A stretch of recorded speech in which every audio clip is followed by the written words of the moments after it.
Tervist, mina olen Silver Lätt, Eesti esimese satelliidi projektijuht. Juba inimkonna algusest saati oleme me püüelnud avastamise, uute maailmade, uute reiside ja tundmatuse poole. Kui oleme avastanud uued mandrid, uued loodusnähtused ja ammendanud oma teadmisjanu, vaatab inimkond taeva poole, kosmosesse. See on järgmine väljakutse, milles ringi reisida, avastada ja uut õppida.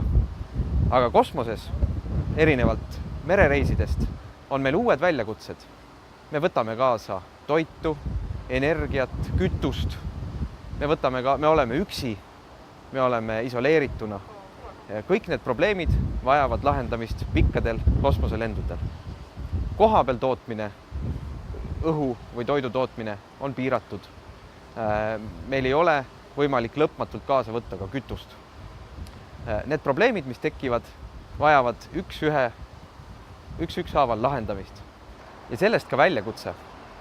Pikad kosmoselennud vajavad nii sotsiaalsete kui ka füüsilise inimese kosmoses viibimisega seotud probleemide lahendamist.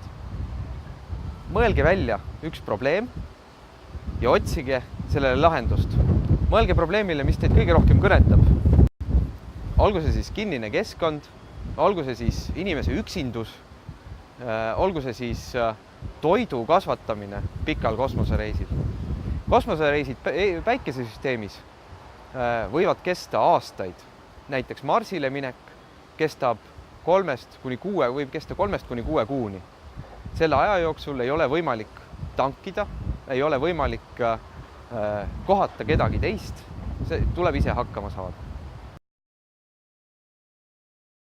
Nii Eesti ettevõtjad kui teadlased panustavad palju kosmoselendude õnnestumisse. Me testime kosmosetehnoloogiat, aparaate, et nad peaksid vastu pikkadel lendudel ja arendame tehnoloogiaid ja seadmeid, mis aitaksid inimesel paremini kosmoselendude aeg hakkama saada. Näiteks testitakse praegu rahvusvahelise kosmosejaama pardal Eestis arendatud lihastoonuse mõõtjat, mis mõõdab täpselt ja aitab täpselt planeerida astronautide treeningprogrammi. Tartu Ülikooli Tartu observatooriumis testitakse kosmoseseadmeid ja kosmosesatelliite, et nad peaksid vastu pikkadel lendudel ja et nad oleksid terved, kui nad kanderaketi pardal kosmosesse sõidutatakse.